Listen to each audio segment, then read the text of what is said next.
নমস্কার, TV9 বাংলায় আপনাদের সকলকে স্বাগত। বিকেল 3টে শুরু করছি 3টের নিউজ রুম লাইভ। স্টুডিও থেকে আমি মঞ্জিরা আপনাদের সঙ্গে রয়েছি, নিউজ রুমে রয়েছে শুভজিৎ দাস আর নিউজ ডেস্কে রয়েছে মিমি। আগামী 1 ঘন্টা আমরা তিনজন আপনাদের সঙ্গে থাকবো। এই মুহূর্তে রাজ্য রাজনীতির কেন্দ্রবিন্দুতে সব থেকে আলোচ্য চরিত্রকে শেখ শাহজাহান। সন্দেশখালীতে একটা ঘটনা ঘটলো, ইডির আধিকারিকরা সেখানে গেল এবং সেখানে তাদেরকে রীতিমতো আক্রান্ত হতে হলো। এরপর 10টা দিন পেরিয়ে গিয়েছে, তার মধ্যে বেশ কয়েকটা গ্রেফতার হয়েছে, কিন্তু সেই গ্রেফতারি নিয়ে অনেকগুলো প্রশ্ন উঠেছে এবং এই শেখ শাহজাহান যে মূল অভিযুক্ত সে কোথায়, এই প্রশ্নটা বারবার ঘুরে ফিরে এসছে। ঠিক এরকম একটা সময়ে যখন রাজ্যের পুলিশের ভূমিকা নিয়ে প্রশ্ন উঠছে, যখন রাজভবন কড়া বিবৃতি দিচ্ছে, যখন রাজ্য পুলিশের ডিজি নির্দেশ দিচ্ছে যে শেখ শাহজাহানকে ধরতে হবে, কিন্তু তার টিকিটাও কেউ ছুঁতে পারছে না, ঠিক সেই সময় আদালত প্রশ্ন তুলল। সন্দেশখালীর ইডির উপর হামলার ঘটনায় পুলিশের ভূমিকায় এবার ক্ষুব্ধ কলকাতা হাইকোর্ট। মামলায় পুলিশের কাছে কেস ডায়েরি তলব করলো আদালত। শাহজাহান কেন আত্মসমর্পণ করছেন না, আইনজীবীকে প্রশ্ন বিচারপতির জয় সেনগুপ্তর। বিচারপতি কোন প্রেক্ষিতে কথা বলছেন, ঠিক কি ঘটেছিল আজ জানবো। সিজার মন্ডল আমাদের সঙ্গে রয়েছেন, আমাদের প্রতিনিধি সিজার।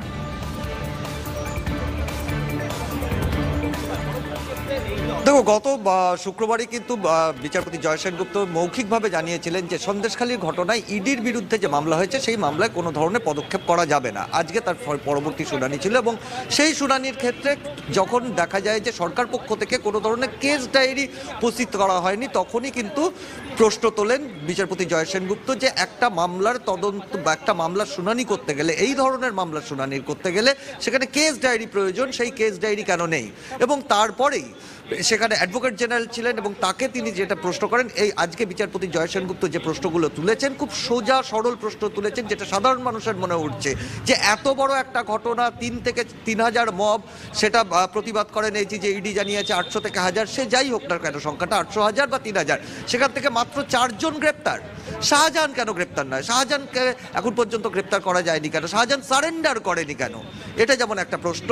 তার পাশাপাশি আরেকটা প্রশ্ন হচ্ছে যে কেন লঘু ধারায় মামলা করা হয়েছে, যে 307 অর্থাৎ খুনের চেষ্টার মতো অভিযোগ যেখানে আনা হয়েছে ইডির তরফ থেকে, যেখানে ইডি আধিকারিকরা আক্রান্ত হয়ে রক্তাক্ত হয়েছেন, সেখানে কেন লঘু ধারায় মামলা করা হয়েছে।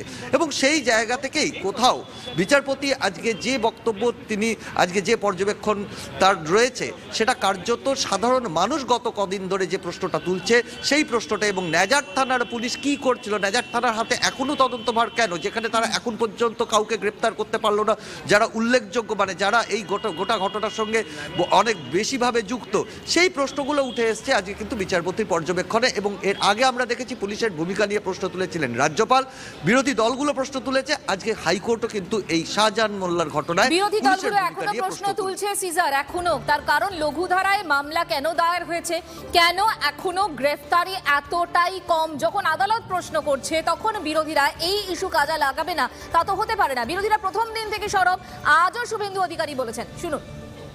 শাহজাহানকে পুলিশ রেখেছে, মামলা যতক্ষণ না সেন্ট্রাল এজেন্সির হাতে যাবে ততক্ষণ তো সিবিআই কে, এনআইএ কে আপনি তো দায়ী করতে পারবেন না। কারণ ওখানে যে ভৌগোলিক অবস্থা, জল জঙ্গল মিলিয়ে ওই সুন্দরবন এলাকায় যদি সেন্ট্রাল এজেন্সি বিএসএফ সিআরপিএফ এর সাহায্য নিয়ে তাদের পদ্ধতি অনুযায়ী তদন্ত করে না তুলতে পারে, পুলিশ তুলে দেবে না, কারণ পুলিশের সংরক্ষণেই এরা আছে। আসলে পুলিশের ভূমিকা নিয়ে কলকাতা হাইকোর্ট যেরকম প্রশ্ন তুলছে সেরকম আমরাও অবাক হচ্ছি। তার কারণ যেরকমটা শুভেন্দু অধিকারীর বক্তব্যে আমরা শুনলাম, যে ওই এলাকার যদি ভৌগোলিক অবস্থান আমরা বুঝি, আমরা যেরকম অনেক সময় স্যাটেলাইট ম্যাপ দেখি, ওই স্যাটেলাইট ম্যাপ দেখলেও যেরকম ভিজুয়ালাইজ করা যায় বা দেখতে পাওয়া যায় গোটা মানচিত্রটা, সেক্ষেত্রে একজন শাহজাহান শেখ তিনি কত প্রভাবশালী হতে পারেন যে তাকে কেউ খুঁজে পাচ্ছেন না। এখনো পর্যন্ত যেই 4 জনকে গ্রেফতার করা হয়েছে তাদেরকেও এক কথা একটা শব্দ ব্যবহার করা চুনোপুটি বললেও বোধহয় কম বলা হয়। কারণ সেই ঘটনার তীব্রতা এতটা, সন্দেশখালীর ঘটনার তীব্রতা এতটা, সেই জায়গা থেকে যার দিকে সবাই তাকিয়ে আছেন, তিনি কোথায়, তাকে এখনো পর্যন্ত খুঁজে পাওয়া যাচ্ছে না কেন, এই প্রশ্নটা এই মুহূর্তে সত্যি এড়িয়ে যাওয়া যায় না। এবং কিছুটা আমরা অবাকও হয়েছি যে কেন এতদিন লাগছে, প্রায় 10 দিন হয়ে গিয়েছে।